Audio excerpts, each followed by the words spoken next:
беседовал в свое время со многими ветеранами войны. И вроде бы война была такое тяжелое, трудное время, но, как ни странно, они вспоминают эту войну как лучшие годы многие своей жизни.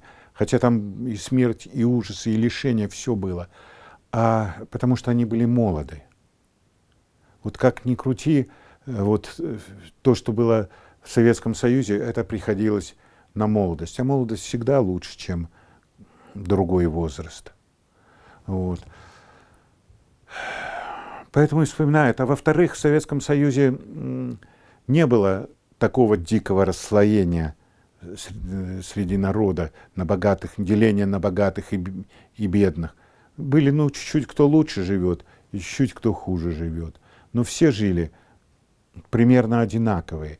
Средним классом, так называемым, в Советском Союзе, по меркам Советского Союза, было 70%, если не больше, страны. То есть почти у каждого на семью была квартира, ведь добились же, в общем-то, хорошего показателя по обеспеченности жильем. Да, нельзя сказать, что избавились практически от барачной системы. Вот, по крайней мере, в Ухте при Зеленове был снесен последний барак при Александре Ивановиче. Вот светлая ему память. Безусловно, люди рассчитывали. Люди рассчитывали на то, что если не они, то их дети будут жить лучше.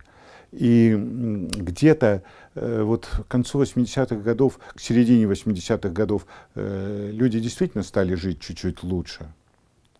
Вот. Но, к сожалению, была утеряна вот эта идеологическая составляющая, которая позволяла безболезненно бы это перенести. Ведь Китай же смог это сделать. И сохранить идеологию, и нормально перестроить экономику страны. Чем гордился реально советский человек? Ну, он, Дим, понимаешь, мне кажется, я не хочу сказать, что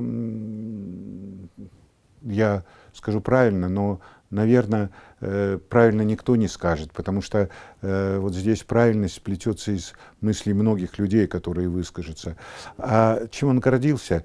Тем, что он, наверное, один из тех, и он такой же, как те, которые, которые делают эту страну, которые реально ее делают. И реально это страна его.